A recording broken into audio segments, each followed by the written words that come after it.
When it rains, it pours, but we yellin' who dat anyway.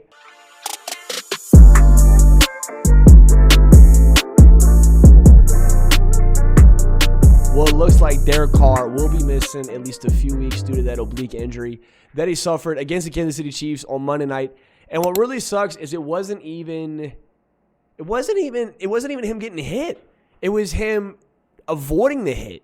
In all honesty, it was him torquing and throwing it. It looked like when I went back and watched the pass. I mean, it was a good pass to Mason Tipton over the top. You know, it was a tough catch to make, but I mean, it was kind of in his hands. I know it's kind of that Willie Mays over the top catch. I know it's tough, but they haven't gone into it further than just they're taking the decision out of Derek Carr's hands. They're expecting him to at least, most realistically, miss at least 2 games. They use the word couple, so that would be, of course, this weekend's game against the Bucs and then the primetime game on Thursday night against the Broncos at home, which makes sense. You have 2 weeks back-to-back, and then you kind of get an extended week after that Thursday night game, and then you can kind of see and evaluate Derek Carr from there. But Derek Carr being out isn't good for the Saints team in any way, shape, or form. You don't want to risk further injury. You want to make sure that, he can have this time to reflect. The first 2 weeks, Derek Carr was lights out. The offensive line started to get battered, beaten up, and before you know it, it's just whenever hope was there for these New Orleans Saints and this Saints offense, it was taketh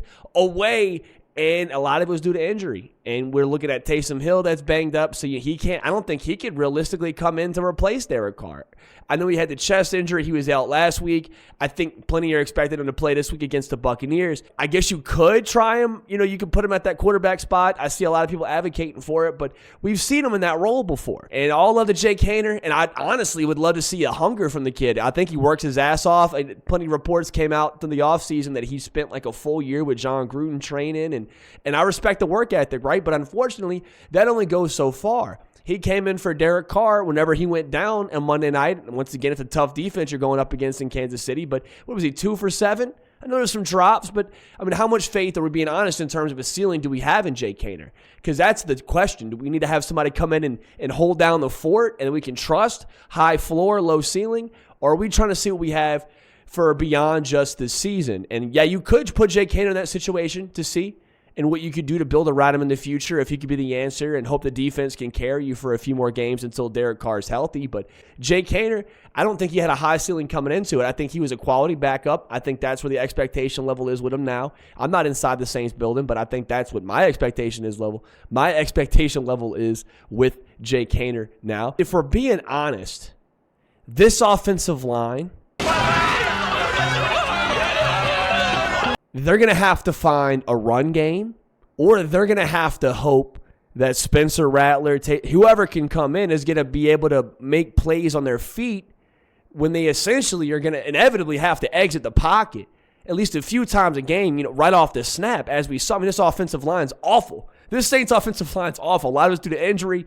I mean, Ryan Ramczyk, Cesar Reese, he might be back. That's a possibility and everything. But Eric McCoy's still down for the count. I don't know much about McGovern. He's going to come in most likely at the center position. You have Patrick. He's injured. He went down. I don't even know what his situation is going to be. We'll see as we approach Sunday. But this is an offensive line that was questionable talent-wise based off last year. Multiple injuries, and now dealing with multiple more injuries. So you have to be careful when you're putting a rookie back there. So that's another reason why I could entertain the Taysom Hill argument. If you want to put Taysom Hill in just because he has the experience, maybe he won't get shook. You keep the ball on the ground. You run a lot of wildcat, a lot of motion. You could get creative. And maybe it's a chance for Clint Kubiak to really take off the handcuffs and try something new. And, why not? Bring in 99%, bring in 100% motion. Make it a crazy offense surrounded around Taysom Hill and getting Alvin Kamara the ball. And you're going up against the Tampa Bay Buccaneers on Sunday. That's the 30th defense overall, and they're like 28th, I think, against the pass. So you could get kind of creative. I don't know what they are against the rush. I don't think they're great if you look at a 30th defense overall out of 32 teams. And if you looked at their game against the Atlanta Falcons, they just couldn't tackle. Everybody was wide open. And they let Kirk Cousins throw for 500 yards. It looked rough. So you could come in and you could get a little creative, I think. But you have to be careful. You have to make sure that you don't ruin somebody's confidence. We saw what happened with Ian Book on that primetime game against the Dolphins. We had a lot of injuries. It was a COVID year. I think we had like 30-plus injuries. It was the year where they called Drew Brees, and we're trying to get him to come out of retirement. I think you got to give it to Spencer Rattler. If you're looking at least 2 weeks, Derek Carr is going to be out at least this week against the Bucs, at least Thursday against the Broncos, and I think he can handle himself against the Buccaneers. I think that he's much more mobile. He seems more comfortable in the pocket, and he's been under the lights before. I'm not trying to say Jake Hader hasn't and discount his accomplishments at Fresno, but Spencer Rattler's been under the spotlight since he's been a kid, right? Since high school, he came in, he lost his position, but it was to Caleb Williams.